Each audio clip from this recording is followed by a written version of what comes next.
Abaka Muhammad Ssegirinya wa Kawempe North ne Alan Ssewanyana balabiseeko mu kkooti ewozesa emisango gye bakalintalo n'abatujju eya International Crimes Division Kololo enkya ya leero.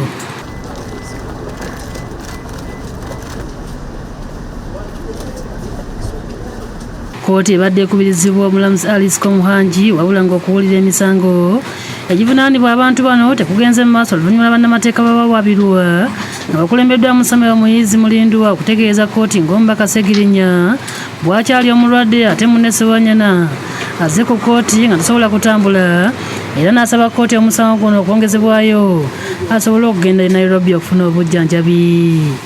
Ono era asabye ne paasipooti ye girenga emuweebwa asooka ajjanjabibwe.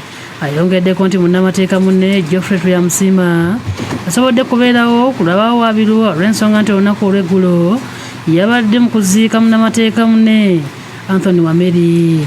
Oludda oluwaabi nga lukulembeddwamu Richard Birivumbika teruwakanyizza kusaba kw'okwongezaayo omusango guno nti nabo ekyobulamu bakitwalira ddala nga nsonga nkulu era ne basaba kkooti eyongezeyo ssabbiiti 3 zokka. Omulamuzi akkiriza okuwulira emisango gino okutuusa ng'ennaku z'omwezi 27 omwezi guno. Ababaka ba Paalamenti okuli Ssewanyana owa Makindye West ne Muhammad Ssegirinya baayimbulwa kakalu ka kkooti ng'ennaku z'omwezi 13 omwezi ogwokubiri bawuze nga bava ebweru.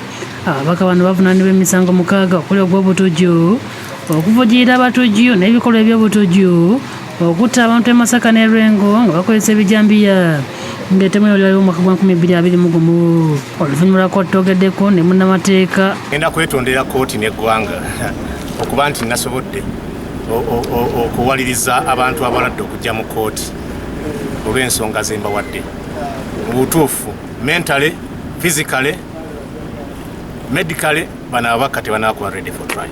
Naye ekizibu kye tulina tugenda kwetegereza oba wiikisi 3 kkooti zeetuwadde ddala tusobola okuadmitinga omuntu e Nairobi. Ekyo nakyo tulabe engeri gye tutambuzaamu naye nga tugenda kola application. Download the app on App Store or Google Play Store now. Vision Digital Experience, the future of media.